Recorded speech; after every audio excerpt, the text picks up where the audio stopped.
Kita akan mendengarkan saudara pernyataan Kapolri.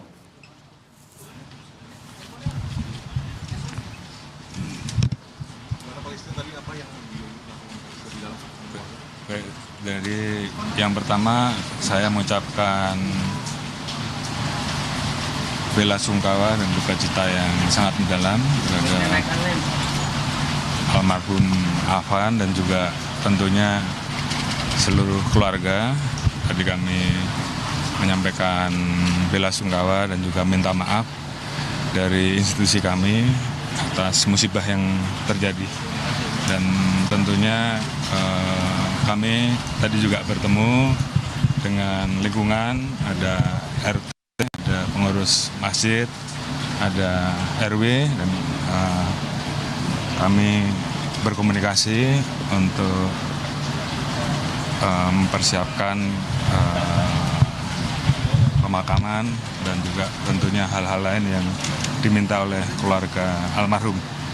Dan salah satunya tentunya kita tetap akan menindaklanjuti peristiwa yang terjadi. Saya kira tadi Pak Kadif Propam sudah menyampaikan dan saya minta untuk dilanjutkan.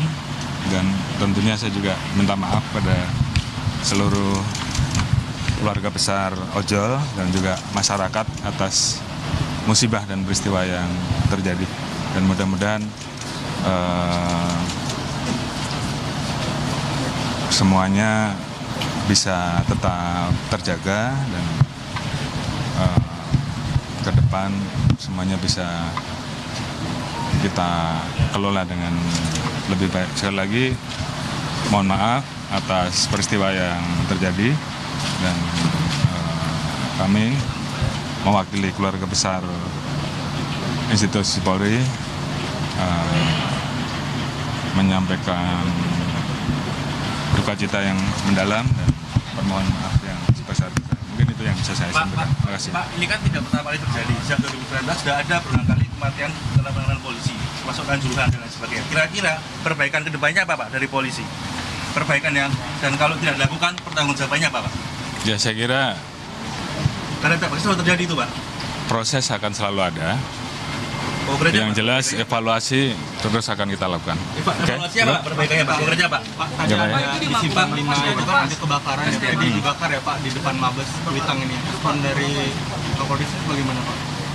Ada kan sejumlah ojol juga ke depan Makobrimob Kuitang Pak, bagaimana Pak? Ya, nanti kita akan rapatkan. Yang jelas kita tangani semuanya satu persatu dan mudah-mudahan semuanya bisa terkelola dengan baik. Saya kira itu. Pak, kalau aksi gimana itu Pak? Kondisi Yang ini, lagi Pak. demo di Makobrimob ditembakin gas air mata itu gimana? Rusuh juga Pak. Iya. Polisinya. Nanti kita Akan cek. rusuh juga. Ya, nanti kita. Oke, Pak, Gimana Pak perubahan polisi dari 2019 banyak yang mati Pak? Nanti ya. Nantinya